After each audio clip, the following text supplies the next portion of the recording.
મોરબીમાં આવેલ સાર્થક વિદ્યા મંદિરના આચાર્ય શ્રી વિવેકભાઈ શુક્લ સાહેબ દ્વારા ધોરણ 10 તેમજ ધોરણ 12ના વિદ્યાર્થીઓએ બોર્ડની પરીક્ષા આપતી વખતે કેટલી બાબતોને ધ્યાનમાં રાખવી તે આવો જાણીએ મા ન્યૂઝના માધ્યમથી. બાય હિમાંશુ મોરબી. કવન સો કાજ કઠિન જગમાહી જો નહીં હોય તાત તુમ પાહી. આજથી ધોરણ 10 અને ધોરણ 12ના વિદ્યાર્થીઓની બોર્ડની એક્ઝામ શરૂ છે. 10મા વાળા અને 12મા વાળા વિદ્યાર્થીઓ. આપણે જ્યારે ધોરણ 10 અને 12 ની અંદર એક બોર્ડનું વાતાવરણ હોય છે. ખરેખર આમ જોવા જાય તો બોર્ડનું વાતાવરણ એટલું બધું ગંભીર હોતું નથી, પણ એટલું આપણે એક આપણી માનસિકતાથી બનાવી દઈએ છીએ. આપણું આજુબાજુનું વાતાવરણ એક આપણને એવા ઓલાની અંદર નાખી દે છે કે ઓહ બોર્ડ એટલે શું. ખરેખર નથી, કાંઈ નથી બોર્ડ એટલે. તમે લોકોએ જે વાંચેલું છે, જે તમે ભણેલા છો, જે પુસ્તકો છે એની અંદરથી જે બધું પૂછાવાનું છે. જેવી રીતે સામાન્ય રીતે આપણે પરીક્ષા આપીએ છીએ એવી જ રીતે પરીક્ષા આપવાની હોય છે. એટલે ખાસ ધોરણ 10 અને 12ના વિદ્યાર્થીઓ માટેનો આજનો આ વિડીયો છે. ત્યારે મા ન્યૂઝના ચેનલના તમામ માર્ગદર્શક મિત્રોને મારે જણાવવાનું કે ધોરણ 10 અને 12ની અંદર અભ્યાસ કરતા તમારા બાળકો, પાડોશીનો કોઈ બાળક છે અથવા તો તમારા સંબંધીમાં કોઈ બાળક છે તો ખાસ એને આજે આ વિડીયો તમે શેર કરજો. સૌથી પહેલાં તો સમયસર આપણે ઘરેથી નીકળી જવું.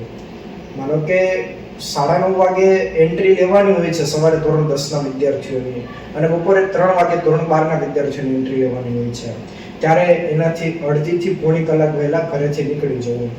સેન્ટર કઈ જગ્યાએ છે, કયા સ્થળે છે, રસ્તામાં કેવી મુસીબતો આપણને આવતી હોય છે, કેવા ટ્રાફિકો હોય છે, તો જેના લીધે આપણે મોડા ન પહોંચીએ, આપણે સમય કરતાં 10 મિનિટ વહેલા આપણા સ્થળ ઉપર પહોંચી જઈએ, આવું એક આયોજન કરવું. ત્યારબાદ ખાસ કરીને તમારી હોલ ટિકિટ.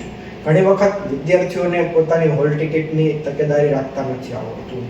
જેવી તમારા હાથમાં હોલ ટિકિટ આવી છે, પરફેક્ટ જોઈ લેવાનું, ફોટો તમારો લાગી ગયો છે, એની પર પ્રિન્સિપલનો સહી સિક્કો થઈ ગયો છે, તો એની 2 થી 3 ઝેરોક્સ કરાવી અને તમારા મમ્મી પપ્પાને આપી દો. કે આ એવી જગ્યાએ રાખી દો જ્યાં તમને ખબર હોય, કે મમ્મીને ખબર હોય, પપ્પાને ખબર હોય, ઘરે કોઈ મોટા ભાઈ બહેન છે તો એમને ખબર હોય કે મારી હોલ ટિકિટ છે એની ઝેરોક્સ કરાવીને ક્યાં મૂકેલી છે. જેથી કરીને ક્યારેક એવું બને કે ઓરિજિનલ હોલ ટિકિટ તમારી ખોવાઈ જાય ત્યારે આ ઝેરોક્સ છે એ કામ લાગે. રસ્તામાં ક્યાંક તમે જાઓ છો અને ક્યાંક પડી ગઈ, તમને ખ્યાલ નથી રહ્યો, તમારું ધ્યાન નથી રહ્યું, ત્યારે આવા સંજોગની અંદર, આવા સમયની અંદર તમને આ વસ્તુ ખાસ કામ આવશે. ત્યારબાદ પાણીની બોટલ સાથે રાખો. પરીક્ષા સ્થળની અંદર ગયા બાદ તમારા બ્લોકની અંદર બેઠા બાદ દરેક સ્થળની અંદર પ્રાયઃ જેટલા પણ આચાર્ય દીદી ગુરુજી હોય છે એકદમ સપોર્ટિવ હોય છે. ખાસ કરીને દરેકના બાળકો એમના માટે સમાન હોય છે. એટલા માટે ત્યારે પણ મૂંઝાવું નહીં, બેઝિઝક પૂછી લેવું કે આ બ્લોક નંબર ક્યાં છે, આ કઈ જગ્યાએ છે, કેટલામો રૂમ છે, વિના સંકોચે પૂછી લેવું. જરા પણ સંકોચ રાખવો નહીં. ત્યારબાદ કોઈ પણ પ્રકારની ચિઠ્ઠી કે એવું કોઈ પણ પ્રકારનો સાહસ નહીં કરવો.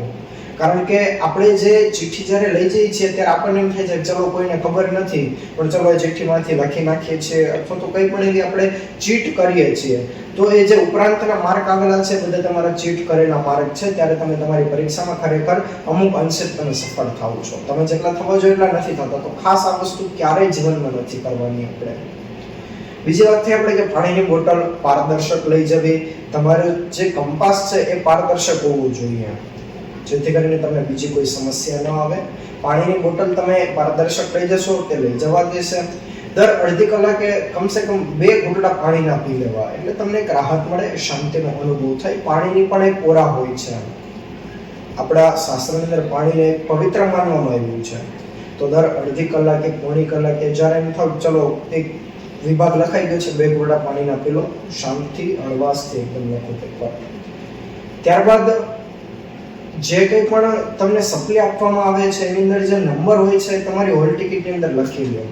ખાસ બાળકો યાદ રાખવા જેવું છે, કારણ કે જ્યારે બોર્ડનું રિઝલ્ટ આવશે ત્યારે માનો કે કોઈ વિષયની અંદર તમને એકદમ કોન્ફિડન્સ છે કે યસ આ ગુજરાતી વિષય છે, તો એ ગુજરાતી વિષયમાં મારે 80 માંથી લગભગ 70 તો પાકા જ છે, કેમ કે એટલું તો એટલીસ્ટ મેં લખેલું છે, અને કદાચ એની અંદર 50 જ માર્ક આવ્યા તો તમારે પેપર ખોલાવવા માટે સૌથી પહેલા જે તમને સપ્લી આપેલી છે એના નંબર જો તમે હોલ ટિકિટમાં નહીં લખ્યા હોય તો તમે પેપર ખોલાવી શકશો નહીં. ખોલાવી શકાય પણ એની બહુ લાંબી પ્રોસેસ થઈ જાય છે. ઓનલાઈન જે કરીએ છીએ એમાં માત્ર ને માત્ર એ જે સપ્લીના નંબર હોય છે તમારે નાખી અને એની પ્રોસેસ કરવાની રહે છે. પણ જો તમે આ નંબર નથી લખ્યા, જો તમે આવી ભૂલ કરી છે, તો એના માટે તમારે છે ગાંધીનગર સુધીનો પણ ધક્કો ખાવો પડે છે. એટલા માટે ખાસ આ વસ્તુનું પણ ધ્યાન રાખજો કે જેવી સપ્લી આવે એવું તમારું જે નંબર છે એ હોલ ટિકિટની અંદર લખી મૂકજો. જરા પણ મૂંઝવણ અનુભવશો નહીં. સેજ એવું પણ લાગે કે જરા પણ મૂંઝારો થાય છે.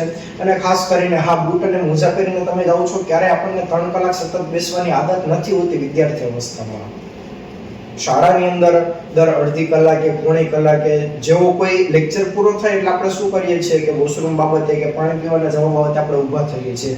તો આ ટેવ તમને નહીં હોય તો ખાસ તમારા બૂટ, ચપ્પલ, મોજા એ તમારા ક્લાસરૂમની બહાર જ કાઢીને જજો, જેથી કરીને ખોટી તમને ગરમી ન થાય. અત્યારે ગરમીનો એક માહોલ શરૂ થઈ ગયો છે, તો મોજા પણ એટલીસ્ટ એટલા પહેરીને ન જવા, એ પણ તમારા બૂટની અંદર મૂકી દેવા. વધારાનું કોઈ પણ સાધન સામગ્રી તમારી પાસે હોવું જોઈએ નહીં, જે તમને તમારા પેપર લખતી વખતે તમને ખોટું ડિસ્ટર્બન્સ ઊભું કરે એવું કોઈ પણ પ્રકારનું સાહિત્ય અથવા તો કોઈ પણ પ્રકારના એવા તમે પહેરીને ન જાઓ કોઈ પણ વસ્તુ કે જે તમને ખાલી ખોટું ડિસ્ટર્બન્સ ઊભું કરે. આ ખાસ એક દરેક વિદ્યાર્થીઓને સૂચન છે.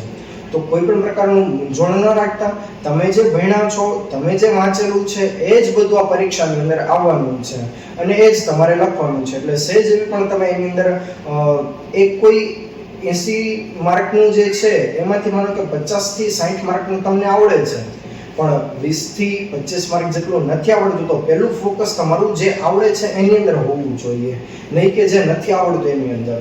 ઘણી વખત વિદ્યાર્થી આમ જ મૂંઝાઈ જતા હોય છે કે ચલો આ પહેલો પ્રશ્ન છે, બીજો પ્રશ્ન છે, ત્રીજો પ્રશ્ન છે. હવે ત્રીજો પ્રશ્ન નથી આવડતો, પણ ત્રીજો નથી આવડતો પણ પહેલો અને બીજો પ્રશ્ન જ્યારે આવડે છે ત્યારે તમારું ફોકસ પહેલા અને બીજા પ્રશ્ન ઉપર હોવું જોઈએ.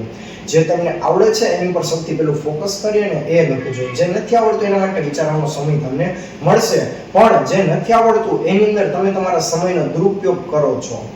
જે નથી આવડતું એની પાછળ તમે વિચાર વાયુએ ચડી જાઓ છો, વિચાર વેગની અંદર તમે ચડી જાઓ છો. ઓ હવે શું થશે, કેમ નથી આવડતું, એ બધું એકદમ ભૂલી શાંત મને જે આવડે છે એની સૌથી પહેલા તમે શરૂઆત કરો. એટલા માટે ખાસ કરીને બાળકો આટલી તકેદારી રાખજો. Wish you all the best. બધાના પેપર ખૂબ જ સરસ જાય એવી ખૂબ ખૂબ હાર્દિક શુભકામનાઓ. અસ્તુ. હરિઓમ. કવનસો કાજ કઠિન જગમાહી, જો નહીં હોય તાક તુમ પાહી.